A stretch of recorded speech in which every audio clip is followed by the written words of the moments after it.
Either sign the deal or go with the other one. Since going into details would consume an ungodly amount of time and energy, let me just ask the following. How do I combat an emotional affair? How do I get her to admit rug sweeping? How do I combat the situation with the affair underground? How do I get her to realize the damage that she has done? Am I willing to kill the relationship between us? Yes. Do I want to? No. Yes, kids are involved. No, it has not gone physical, but I cannot disprove dirty phone texting. I am the breadwinner. She refuses to go transparent at all. She insists he no longer feels in love with her nor her with him. Details on this if asked can be provided. She still has him as a FB friend, but a hidden one, and has removed me from her list. When I asked to see her phone, I got derailed by lame excuses, one such as she needs to trust me, what the hell, and was swiftly distracted by her engaging in physical intimacy. Classic maneuver. After utilizing several tactics, have caught her telling lies about what they talked about or what she has told him about what has happened around here since I threatened to kick her out. Hint, liars cannot retell stories based on lies due to no foundation for the memory to latch onto, nor can she tell the story backwards. When tasked by this, she gets completely flustered and doesn't remember. And the classic line, I need to find myself. I need some advice from some seasoned veterans. Please fire away, hold nothing back. And if by chance there are any ladies lurking, let me know from a woman's perspective. With exception of a mass Facebook post, all exposure has taken place with all of her family members. In fact, I have some of them calling me for support as the situation has been circulated among themselves. I have her parents' quiet support to do whatever I need to do, and if you knew her father, this was very alleviating since he can be rather intimidating. There is only one place for her to go really, and without any ego, I do have the ability to get her out of my house, since she said I'd have to force her out, with just a simple phone call. Unfortunately, this was discovered years ago, after another emotional affair with her ex-boyfriend, and although she insisted nothing happened, nor have I been able to find definitive proof otherwise, this statement has since haunted me since I read it. Regardless, this girl, my daughter, needs a father, and at the time I was unable or unwilling to do anything that would or could damage this girl's upbringing. I do know that they spent the day together, at least once. Should I call this guy's mother and tell her what's going on? But whatever, her current emotional affair is separate from the piece of crap in regard to the whole possible baby daddy theory. I am not in denial at all, as I have never got a logical answer as to why she felt it necessary to let her ex, then current emotional AP, know that we are having a girl. I must yet again be clear, I am not afraid to do what I have to do. In fact, I work myself up in quite the fury frequently about this. Alas, though, there is that but, and not the kind that I like. Since the semi-ultimatum, she has admitted things and opened up about herself unlike any other times. This is not to say that she has changed or is reconciling.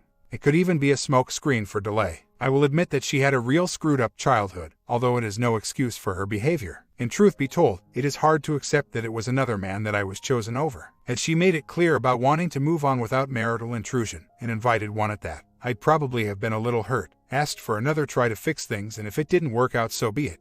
1 month before she met this garbage, we talked about how though things are tough, we have a strong family. Little did I know otherwise. The silver lining, though, is that since I was able to go through my withdrawal from my emotional connection from her, I was able to see things more clearly. I was taken for granted, gaslit for years about all topics, emotionally abused and treated like a paycheck with a pulse. She treated our children during this recent ordeal, pre-semi-ultimatum, like crap.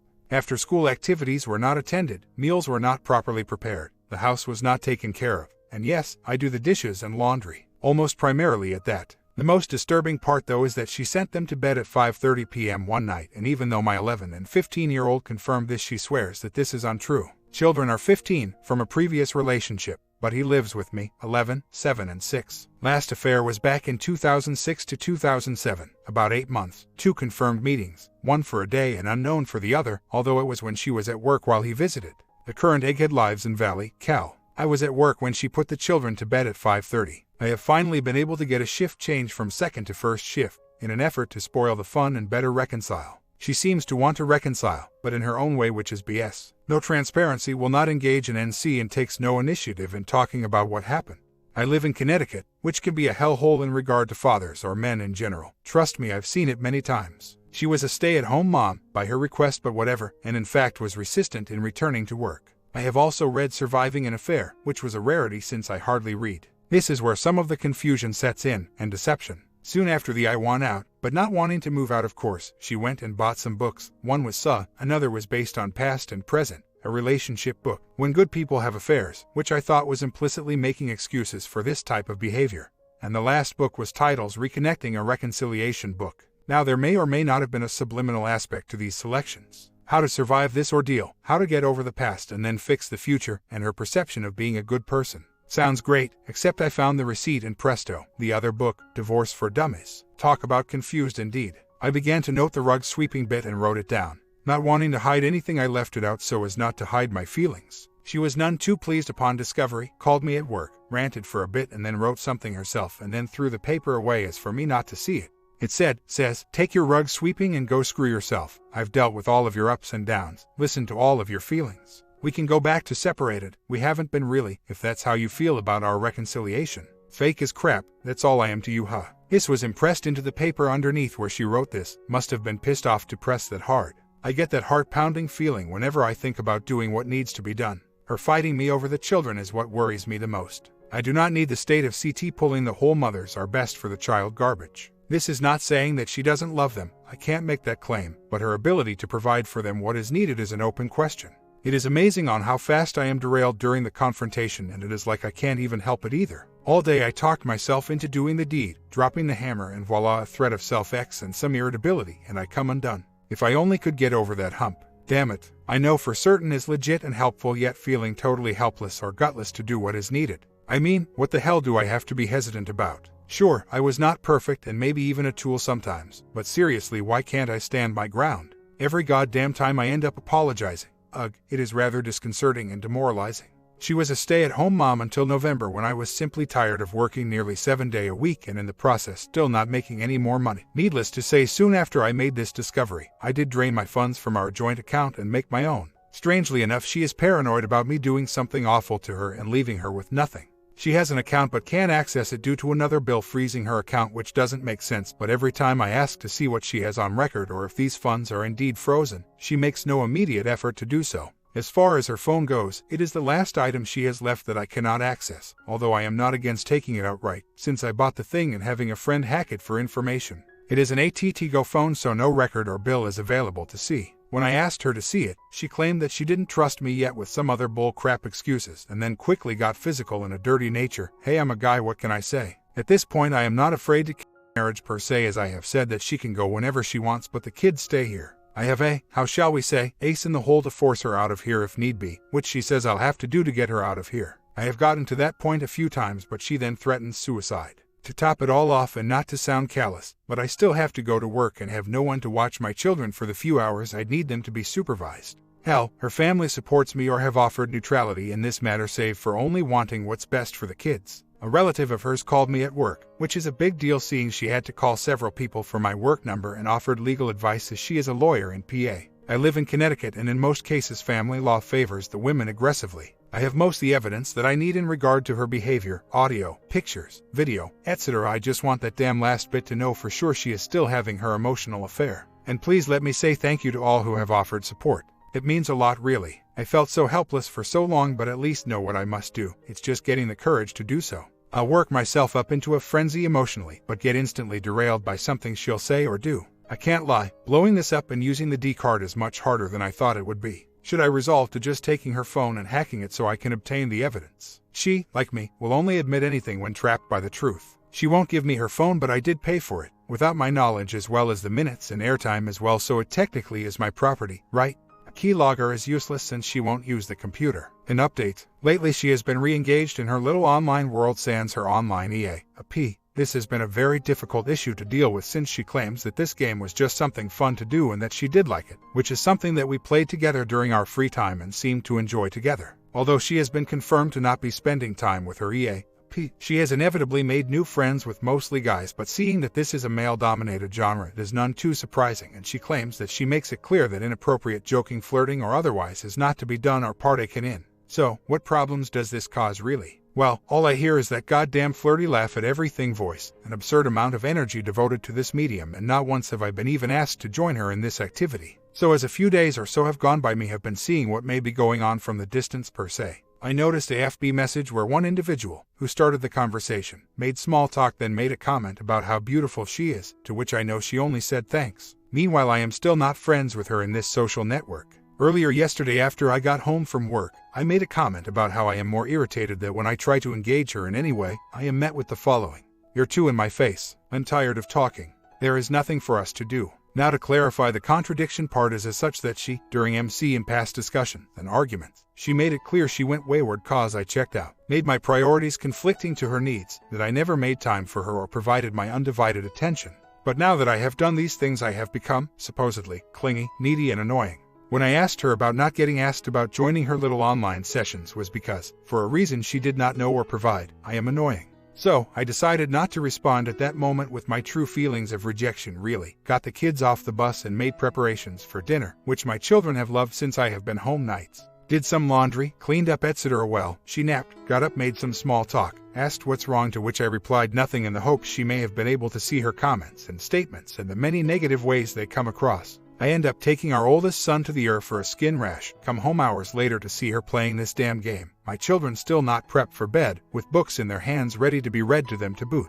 I read them their stories, get them in bed, and in passing she asks if I want to play. Now mere hours earlier I was annoying, but now that it suited her needs, she was willing to play, as I am sure a few text messages while I was at the hospital for her to get online more than likely spurred the need to play. This made me more than angry, since I was blasted for this sort of behavior, as well as her wanting to spend what little free time together doing this activity. Her asking me to join was no doubt her way of throwing me a bone to make me feel included. Now she works nights now and has been doing the whole online bit for about a few weeks, in the morning while the kids are at school. When I was doing this with her before D-Day, she claimed that this lack of doing things outside of the house pissed her off and made her feel as if she couldn't do them, and made me feel responsible for her not doing them. Now with all this free time she has still not done these things. But just because I do not want to come across as crazy, I'd like to take a quick poll. You and your spouse have the evening together off, which rarely happens. You make yourself available, yet your spouse decides to spend additional time with her friends versus time with you. She says she'll not participate if you ask her not to. Which of the following should be expected or done? A. You let them know what your needs are and make what will invariably be perceived as a selfish demand for him, her to spend time with you. B. You say no, that's all right, in the hopes she realizes what is more important. C. None of the above, as she should naturally have some enthusiasm about spending their free time with you. I have printed out divorce papers and have the intention of presenting them tomorrow. I have put up with the abuse long enough, and the feeling is scary as hell. I am afraid,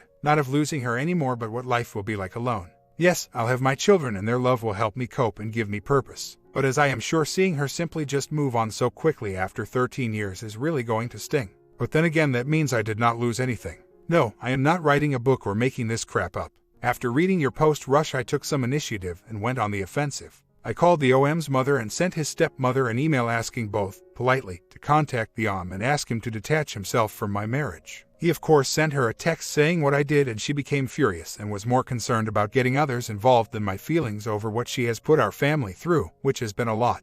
I contacted a lawyer's office today to schedule a consultation. I also got a VAR and had left it in the house today to see what she may be doing while no one is around, as seemingly nothing seems to get done. And her secrecy about her phone is at DEFCON 1 levels. Since my debit card paid for it and the service as well, I am thinking of taking it soon so I can get the answers that I need. Yeah, I'm really scared and not afraid to admit it either. I have never done this before. Please excuse my redundancy, but I have been heavily gaslit and indoctrinated to thinking her problems and other issues were actually my fault. Needless to say, it has been difficult to resist. Update time, and I don't know where to begin. Well, I called the OM's mother and sent a FB message to his stepmother, and that drew a very telling response. He, naturally, texted her on what I did and she became beyond furious. Her excuse was that she did not want more people drawn into this. I also, after a few weeks of her getting irritable at nearly everything I did or didn't do per se, I took her phone just before she went to work. Now I paid for it and the service, without my initial knowledge and her reaction to this. I am missing a front page of my front screen door. She destroyed several personal and irreplaceable possessions of value, like say a mug my children made for me last Father's Day, a snow globe we got for our 10-year mark that had a bride and groom within it, and tossed the nearly every room in the house. Took me hours to clean it up. She has also become angry that I will not release any proof or other items I have on this affair. She angrily proclaims, "It's over," whenever I push to see behind closed doors, yet still will not show me her emails, cell phone or anything else. Unfortunately, she was able to get the phone back. Life shouldn't be this hard, should it? It hasn't begun yet. I keep getting what is called hoovering, sucked back into it. I did however clear my last obstacle concerning childcare, so there's that. I told her if she wants to just walk, but the children are staying. This is not met with enthusiasm. Then she calmly claims to want to work things out. We talk for about 3 hours or so, feel better, but repeat the cycle of her reluctance to come clean, become transparent, or do the heavy lifting, or more accurately any lifting, and then it starts all over again. Hell, I didn't even get a Father's Day card from her, nor did she even say, "Happy Father's Day." If I wasn't in CT, I would have begun the process already. Living in Connecticut, this is not the place where common logic or what's best for the child applies. The courts do not take into account about who is the aggressor or primary party in the dissolving of the marriage, in most cases, and do not care what the circumstances are. Could I lose my house? Maybe, and yes, it is my house. Although we were married when I bought the home, I was the one who moved everything into it, worked to pay for it, mostly, and maintained it and kept it clean. I did not realize the sheer lopsided caretaking between me and her due to my indoctrination of her needs. I did the dishes, the laundry, cooking, cleaning, and played with the children whenever possible. This while also working usually 6 days a week to pay for it all. Yes, I cleaned up her rage mess after I took photos and explained to our eldest son what had happened due to me taking her phone. He, like myself, is also convinced she is lying, since he sees the same crap I do. This is from an 11-year-old. Besides, I can't have a 7 and 6-year exposed to this environment. The Prager's thing is not related to this affair, but one of 7 years past that was a proven IA but more than obvious PA, although I will grow wings before she ever admits it despite the evidence. I know she met him on 2 separate occasions at least, her ex-BF, once during her work hours, brought her flowers on Valentine's Day, and once was a lovely all-day adventure where she claimed to be at a training course for her job. I found this out weeks later on D-Day, day after my birthday, and laid into her. She was willing to reconcile and denied anything but kissing happened. However, soon after she was pregnant, and of course I asked if this child was mine, which she claimed it was. Her much later though I found in several emails she sent to him to which she informed him she was pregnant. Followed up by looks like we're having a girl, I guess things happened for a reason. I have gotten about 5 different answers save for the obvious one. Most people agree with my perception that she did sleep with him and simply didn't know. I did eventually get a DNA test done for my daughter and thankfully the results were in my favor. I have not told her I had the test done yet, but she is not pregnant now. I talked to a local police officer who said although a VAR cannot be used in court, it can be used for personal use, which I have one on hand. She also said that if I called for any issue, threats or attempts at suicide or domestic disturbance, that impartial or unbiased assessment of the situation would be used. Made me feel a little better. I did put a VAR in the house and her van and it came back clean. However, I believe she is playing it safe rather than risk calling and is texting only. As for the Father's Day card, it is not about needing to feel loved, or whatever else one may think, but it is an indication of effort, even if it just a little. Hell, just getting a happy Father's Day would have been good enough. I'm sorry if I have come across as reserved or dismissive. I've just never experienced something like this before. It sucks. Yesterday morning after we talked for a bit, she did something that took me by surprise and showed me, finally, the text messages between them. It was simultaneously a relief and infuriating. Although it appears that the relationship did die out, it was not due to her doing the right thing and standing up for her marriage, but more so that he became busy with work and could no longer keep up with and sustain the amount of time they were talking. Yes, I am Plan B. Our MC sessions were on one occasion referenced and mocked. She made it clear to point out that she thought it was funny to make me seem paranoid, to which he of course also thought it was funny. She relayed to him whenever I pushed back or after me and her would fight about this situation, he'd offer his emotional support and blah blah. But the gag here is that they both took not only offense but also surprise by me having the nerve to have a problem. I have never witnessed such delusional thinking before. We can chalk this up to false reconciliation. And before I get bombed with the I told you so's, I did not say with oblivious feeling that I trusted her. There was a lot of little other Sean TTY things, the standard stuff I am sure. I was numb after she showed me the texts and could clearly see she had the shakes while doing so, although I am sure it was more from what my reaction would be rather than some moral BS about hurting one's spouse. Honestly, I cannot see a reason going forward at all. None. I am still taking in the information. Her also seemingly expecting me to just take it in stride is also a crock of Sean T. How dare I get mad? Yes, they were at first expressing their love as many ways, referenced bonding a few times from this group of text messages. This was during the initial stages of quit or you're out demand. Had I known of this place earlier, I would have handled it much more aptly. We have also not gone to a therapist regularly since March, the reason being is from her not trying to get the needed day off to attend, and from seeing the mocking comments I now know why. Getting off track a little, as the time progressed the texts and calls slowed and the I love you began to wane to non-existence. He became busy with work, just like me, and simply reduced his attempts at contacting her. She, on the other hand, tried only slightly harder and appeared to let it go. Supposedly they had a phone call about their feelings and how stupid they were for feeling them. I use stupid as my opinion and not her words, but you get the idea. They did not meet. This was an online emotional affair and he lived on the West Coast, us on the Northeast. Of course, there is the extremely small percentage of possibility that I am waiting to bite me in the A55 that they met up, if even for a couple of hours. Even though, so far, they never met it as the fact that her desire to do so that is deflating. I am past the self-blame and stuff, so that is not an issue. I am glad to see that certain aspects of our life did not make it to text form, but I cannot discount phone talking.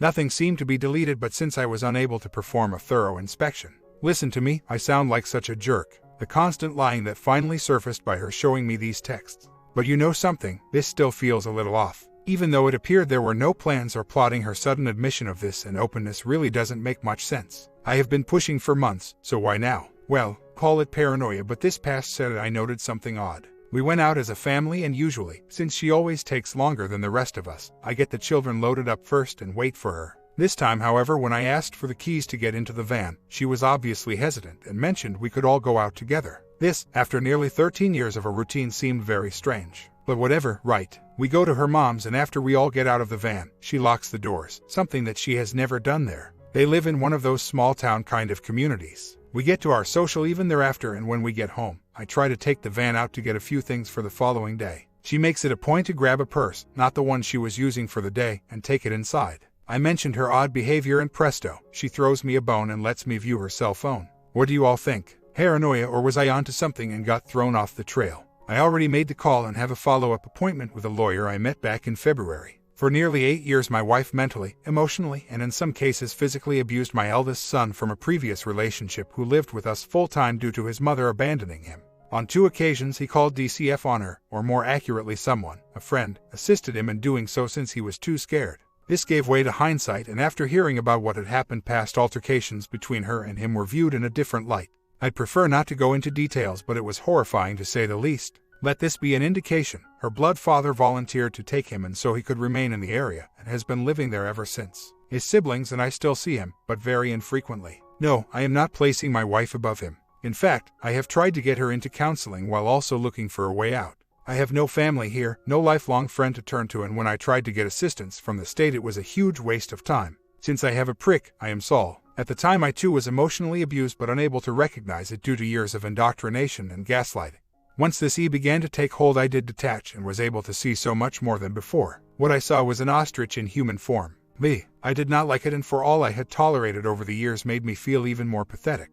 On the day I returned home from being away for a week and appalled at what my home and children's lifestyle became, I answered her challenge of having to fight to get her out of the house by telling her that after all these years the truth will have its day, and I can, and will, get her out. After our eldest son reinforced his claim to being put down to bed, along with the others, at 5:30 p.m., she angrily acknowledged her futility. She began to reach for a razor knife for obvious reasons, and I stopped her, but still did not call the appropriate authorities. She relented and made clear that she was messed up and wrong. The next day I had full intentions of finishing the job, but saw her vulnerable side. All the accusations she made against me were retracted. All her faults were brought up, and she tearfully exclaimed her actions regarding what she did to her stepson. I decided at that point, in error I am sure, that what I had was someone who, after years of abuse herself from both her parents, that resulted in her getting into meds, her brother becoming an alcoholic, and her youngest brother committing suicide, that I could not muster the ability to destroy another human who may have just been damaged and needed support and guidance. But not all toys can be fixed, now can they?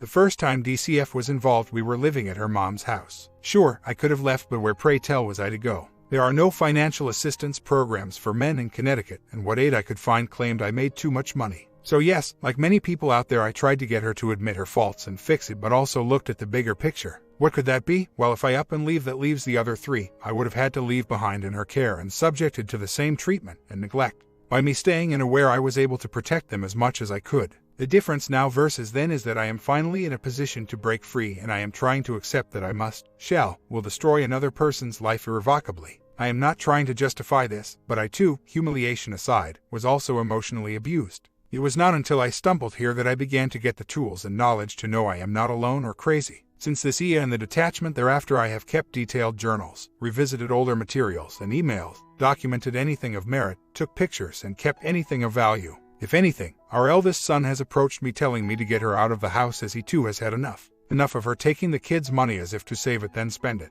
Of her ignoring them, of her playing a goddamn video game for hours, and I do mean hours on end. He misses his brother, as he was, in hindsight, the one who provided for him and took care of him, as well as the younger 2 whilst I was at work. The yelling, destruction, and just outright neglect. As for the fear of Connecticut thing, I only speak from experience. My eldest son's mother, another winner, I sure do know how to pick them, was scheduled to go to a court hearing for joint legal custody with me. She never showed, and in 2 minutes' time I was awarded sole custody. So, what's the problem? Well, not only was I not allotted child support, I was also still obligated to pay for a few months due to incurred bill and lifestyle she endured to support for him, a 2-bedroom apartment and certain other bills. With the memory still burned in place, I do not look forward to my wife full of tears to get away with whatever she wants from this. I worked too damn hard for those children just to have someone take them away from me out of some sense of public image who knows full well that she can't take care of them the way I do, the way they need to be. I will not even try to live in an open marriage situation. However, this week has been telling. It appears that she showed me the text for the apparent purpose of wanting me to turn over all the evidence that I have gathered since this all started.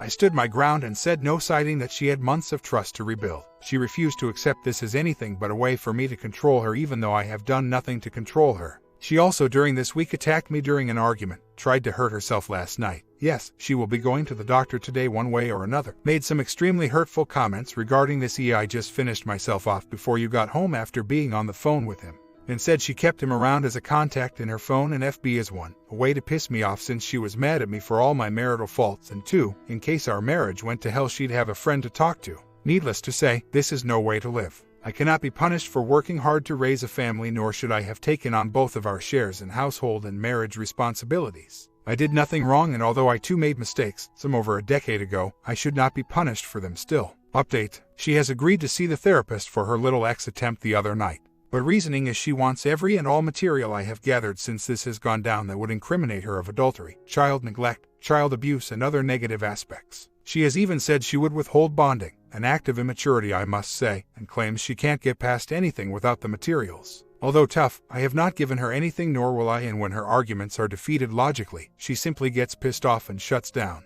Dare I say I am getting my mojo back. But it isn't easy. Oh, trust me, she will not be getting anything back at all. It was, well, liberating. I mean, I wasn't afraid of this particular conflict, but I was feeling the heat. I kept hearing the whole since I showed you the text. You owe it to me to release the materials statement.